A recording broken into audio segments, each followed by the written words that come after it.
I think a few people in this audience might have seen this picture before.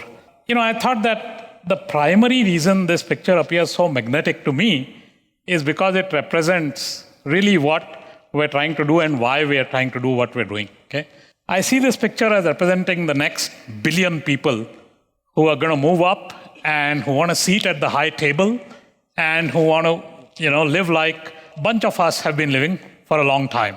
Okay? And, all of these people are absolutely welcome to join us at the seat.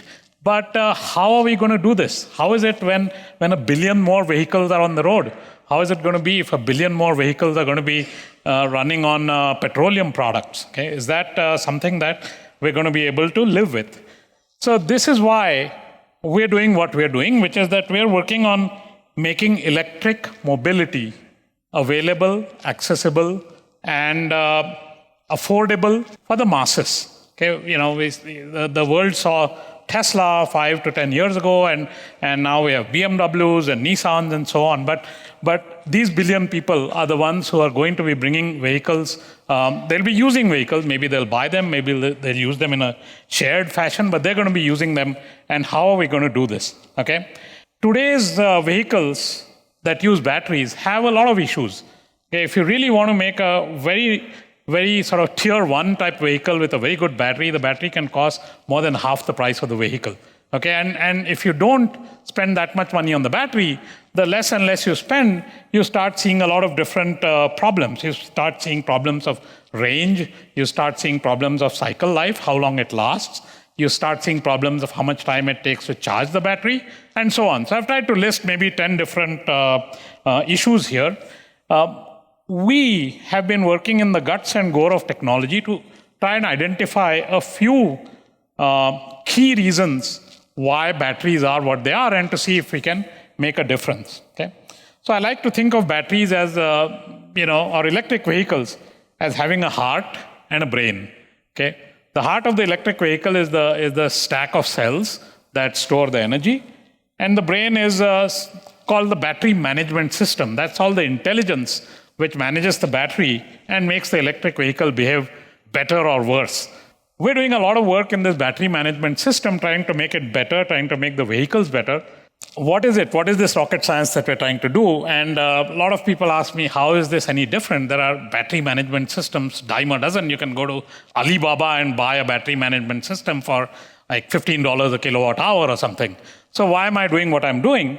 Battery management systems have existed. I sort of classify them in a couple of generations.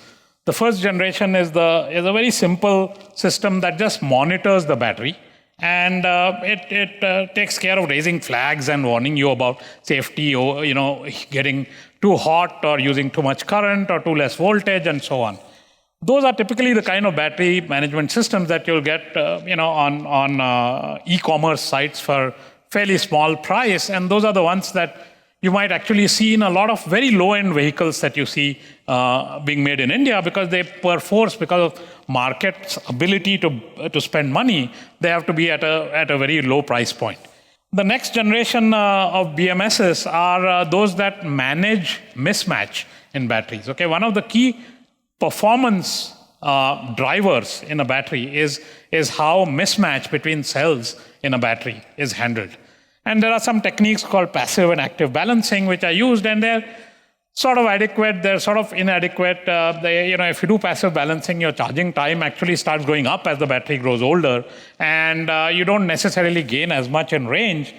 So we have put together something that we refer to as dynamic balancing. This is our first big innovation, and we have brought this to the table by combining these sort of three very guts and gore types of technologies, which is power electronics, computing, and communications. We put them together very closely in a very integrated fashion, and we're able to manage batteries and mismatch between batteries in a dynamic way, which means that we never actually allow the battery to be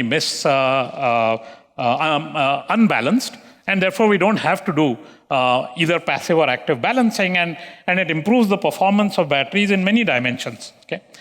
So this is a picture of a few thousand tests that we have done on a small 1 kilowatt hour battery. And we see that as the battery grows older, and this is in terms of number of quarters that approximately one would use a battery for in a vehicle. After a second or third year, what happens is that the number of kilometers that I can drive in a full charge starts dropping in batteries that use older technologies, generation 2 or generation 1 technologies, but we are able to maintain the range quite nicely. So we start doing 20-30% better in range from the older technologies. The improvement in charging time is even more sort of eye-popping. Okay. In passive balancing, what you do is you sort of drain away some of the imbalanced energy by draining it at a very low current rate, okay, 200 milliamperes kind of current. Because the current is so low, it takes a long time to drain it. We don't have to do any of that, so we gain a lot of time while charging, okay.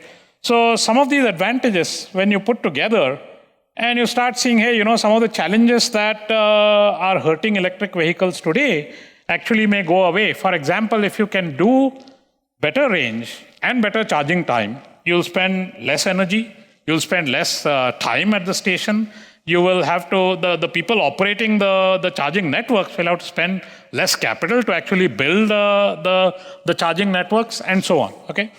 So we believe that through our approach of this kind of innovation, which melds together power electronics, computing, and communication, we are going to be able to really kind of make a big difference in a very large number of these dimensions, and therefore make electric vehicles affordable.